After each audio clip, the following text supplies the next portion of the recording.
Trish warned Arthur that no one could save Lucy, and her whispers only further fueled your desire to atone for your failure.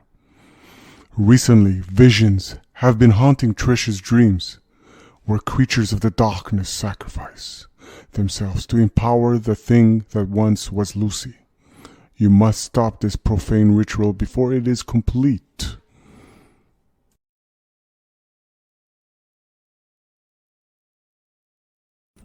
Welcome back, and this is a definite ending, for the darkness within is about to smother the heroes and, more importantly, Lucy. This is the quest, and this is the layout set up. Right now there's a hunting pack of 8 crawlers, for that makes the monster type more relevant, as they've been the one up to now, and for some reason they have a connection to Lucy, which we know not of yet or anything of. As this coming to a conclusion in this quest, Lucy is right now surrounded by this four, I would say, different trigger tokens, and these trigger tokens have pretty much surrounded her and protected her, or more importantly, slowly smothering her. Now, the heroes here valiantly have to at all cost eliminate this minions of crawlers before they destroy this protection barrier around Lucy, because if they penetrate it at any point, they step on one of those tokens, the minions, and that's their priority. No heroes, nobody else. If they destroy it, then we have failed, and some tragedy will befall Lucy, even though knowingly so, we don't even know what's going on right now, other than her being surrounded by this omen of tokens. So the heroes have valiantly refreshed their skills. They're ready to do what they have. The hero cycle is about to begin, and they're asking to subscribe. So subscribe if you can, and more importantly, let the heroes begin and see what it is that they will do first. So, but before that, let me explain you a few things. As you can see, the setup is as is right here with the tokens, and the hunting pack has to be on this side. Very important, the base move of the heroes movement point is reduced by 1. So the heroes usually have 2 movement points, it became 1. So that makes it much tougher for the heroes to react. So aside from that, don't forget the minions target number is 3. It's increased by 3, so it makes them harder to pretty much hit you with, but that doesn't matter because each hero suffers 1 damage each darkness cycle. So that is something we gotta avoid, because we take damage either ways. It's like this aura of gloom and doom, and this crawlers are even lurking, and with their instinct are just attracted to it like flies. For each trigger token that is a card on this hero suffers 1 damage. Okay, so that's very important. At any point did the crawler succeed to put a token here, if all 4 are on it, you pretty much failed, and you're gonna have to pretty much see what it is and what will occur once you failed. But you do not want, and the heroes have been valiant up to now, so let's not jinx them, and let's see what they're gonna do in this amazing as the darkness within. So let the heroes begin. So the first one, and as usual, musical as she is, Lily will be the one to move and do her action first, as she's going to put in doubt. And she can do it at any point of any movement, and she will do it. Each enemy within range must pass a courage test in order to activate. So that's very good, very powerful. Range is 2, so because of that, she can only move 1, because the movement currently got annulled because of this quest. Your movement has been hampered to 1, so she can only move 1, but she has a range of 2, so you can assume this 2 rows or columns, however you want to look at it, they will have to pass courage test, but these 2 behind here are the ones that are going to be more frightful and an issue, and that's an issue because crawlers, don't forget, have a movement of 4, and that can cause some issues. But hey, we're done well up to now, and she's going to do that. And right now the rest of her musical verses are non-helpful. So she will stay at that and she will leave that. And right now, those 6 will need to pretty much make sure that they need to do that. So we got to push a fight to the end. Trish for now is going to hold back. She doesn't have much of anything that can help. And let's see what Amnok can do to help the group. So Amnok has something very nice, which is stand fast. And he doesn't have to move, he cannot move for this. Kind of hurts there, but that's okay.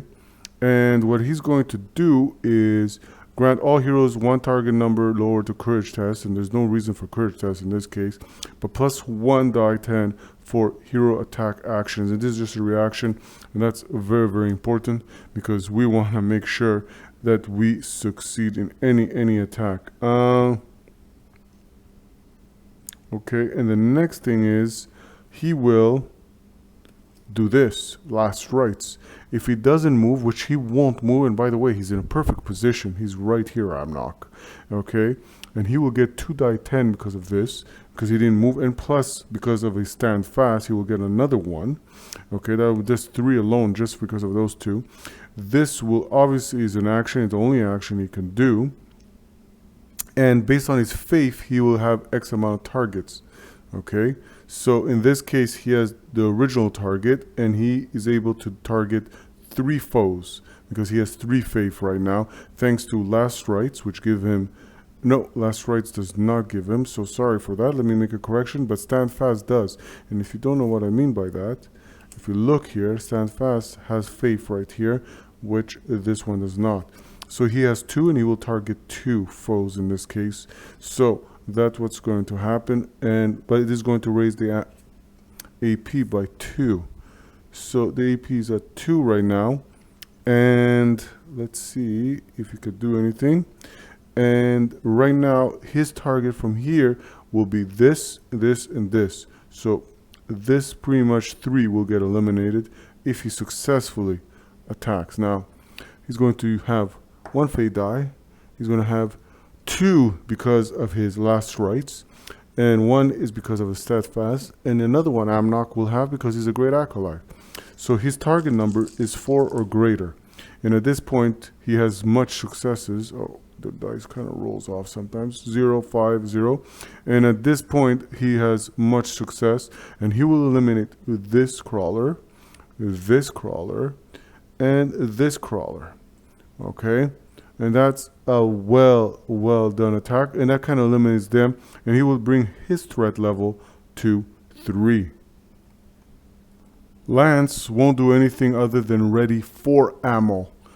All right, 4 ammo, and he did this 4 times, so his 4 slots are pretty much full. So that means in the next hero cycle that he has, or if we refreshes for this round quickly, if they don't attack in this one before the AP the darkness goes, he will be able to pretty much use 5 arrows, because don't forget, by default he always will start with 1. He will keep this 2 cards, and yes, he starts with 6 cards, by the way, 6 skills I should say, because he has, from the Great Escape adventure, he has obtained a title, and he's the only one with actually a title, and the title is called Rangers of Iron and Sadness, and allows him to pretty much, his hand size is increased by 1, which is very good. He will keep these 2 cards for the next hero cycle, and well, this pretty much, you should know it by now, and this one will just let him to get in range to let them have his wrath. So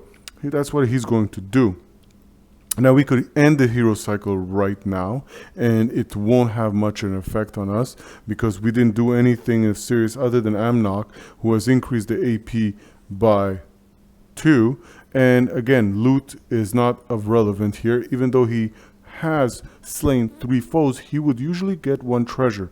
But as I told you, these treasures are not keepable. You can't keep them. So they bring no value other than the story itself, so that's what we're going to focus on. So let's see what our great, fearless leader, Arthur, will do. Arthur will hold back as he does not want to increase the AP in any form or shape. So Lance will just come a little bit closer to have his ability, because don't forget their movement is hampered by 1. So all they're going to do is just move by 1, and so will Trish move in by 1. Amnok will just stay behind because don't forget, his action that he did requires him to stay in position. All right, in this current hero cycle. So the heroes will go straight to the deck phase. Okay, and that is just to allow the heroes the opportunity to pretty much do what they need to do and make this be a one deal shot, as they say, as Lance is readying his Orion's tears, and he's going to make them really unleash some tears. So the deck phase is finished and the threat level has been reverted, and the heroes are now going to the refresh phase. And as usual, first is the darkness, and right now, because there's one enemy type, the AP will go from 2 to 3. Okay, and then pretty much it is the allies activate the quest results. All heroes take 1 damage. So we're going to start from our amazing Trish. She starts usually with 6 vitality. She will have now 5. Then Lily also will only have 5 because she starts with 6. And then also Amnok will also have 6 right now because he pretty much starts with 7. And then there's Lance. Lance also will have 5. And then our amazing Arthur will have 7. So now that the heroes have taken all their damage, okay, it's still the heroes cycle, and back to the hero cycle because status effects, nothing happened. Traps, there's no traps. Cleanup, there's nothing to clean up. And now the heroes will do something formidable, because usually in this case scenario, tough as it is, it's very rare, but we're going to be able maybe to have all 4 symbols there. But now it all falls down to Lance, who is ready to unleash his bow. But before he does and begin the hero cycle, let's see if the heroes can assist him in any way to give him leverage to the perfect shot, because things could happen. So I won't lie, nobody can help. I'm not pretty much can't aid right now Lance in any way. Neither can Arthur and neither can Trish. But we have backup in a sense that Lily can do her musicals, and she can do something that can really affect the current villains or monsters that there is on the board. But there's only one thing she can do. So right now Lance will try to move up 1 space, okay, and he's going to unleash Orion's tears. And don't forget, he has 5 shots, and right now there's 5 foes on the board. So the way it works, this one, there's fate die, and I just don't get the fate die, why the fate die. But this one is range of the weapon, okay, damage 1, and for each ready ammo card, you may target 1 target within range. It is an action that will bring the AP to 2, and he will for sure do that because he has 5 shots. All right, so he will bring the AP by 2, right? And now it's at 4. Oh, sorry, it is 2. It's going to be at 5. Sorry for that. And the AP is at 5, and it's 1 away from the darkness, pretty much taking action. So, and at this point, let me see. So Arthur will get 1. Because he's Lance will get this 1 because he's an amazing archer, and he will also get this for the stick and twine. Wishing I can get him a better weapon.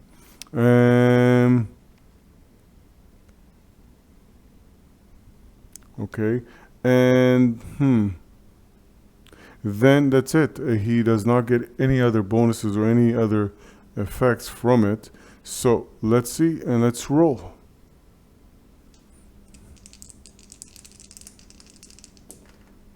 Whew. This one is a 9. And let's see this one. It's right under the camera.